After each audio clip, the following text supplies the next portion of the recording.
যারা শহীদ হয়ে এই দুনিয়ার জমিন থেকে মৃত্যুবরণ করবেন তাদের সম্পর্কে রাসূলুল্লাহ সাল্লাল্লাহু আলাইহি ওয়াসাল্লাম চমৎকার হাদিস বর্ণনা করলেন। রাসূলুল্লাহ সাল্লাল্লাহু আলাইহি ওয়াসাল্লাম বলেন, শহীদের যে আত্মাটাকে আছে, এই আত্মাটাকে আল্লাহ সুবহানাহু ওয়া তাআলা সবুজ পাখি বানাবেন এবং এই পাখিটা মূলত ঘোরাঘুরি করবে আল্লাহ সুবহানাহু ওয়া তাআলা আরশের নিচে। রব্বুল আলামিনের দিকে তাকিয়ে থাকবেন এই পাখিটা এবং আল্লাহ সুবহানাহু ওয়া তাআলা বলবেন, তুমি যে আমার দিকে তাকিয়ে আছো, কি চাও তুমি আমাকে বলো। তখন ওই পাখিটা বলবেন, তথা আপনি বলবেন, আপনি ডাক দিয়ে বলেন, রব্বুল আলামিন আপনার কাছে যা চাই সব মূলত আপনি আমাকে দিয়েছেন। পাখি বলার কারণ হচ্ছে, এটা আমরা এটি খেয়াল করি যে পাখিটা সবুজ পাখির মতন করে দিবে, মানে হচ্ছে পাখি যেমন উড়াতে উড়াতে চলে যেতে পারে ধারার মাধ্যমে, আপনি মূলত চলে যেতে পারবেন আপনি যেখানে চান সেখানে।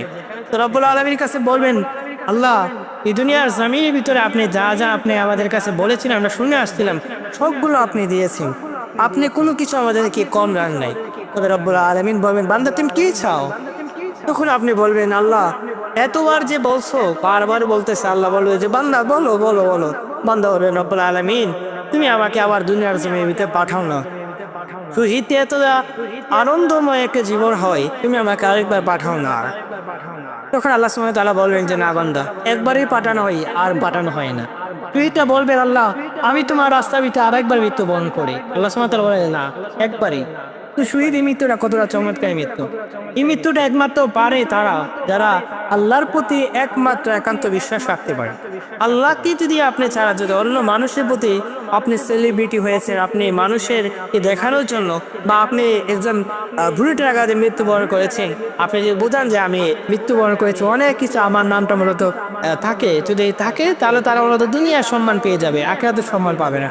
কেননা আখিরাতে অনেক শহীদরা আল্লাহ সুবহানাহু ওয়া তাআলার কাঠগড়ার ভিতরে ধারাবেন। তারা বললেন, রব্বুল আলামিন আমি তো বুলেটের আঘাতের মাধ্যমে শেষ করে দিয়েছি আমাকে তোমার দিন বাস্তবায়ন করতে গিয়ে।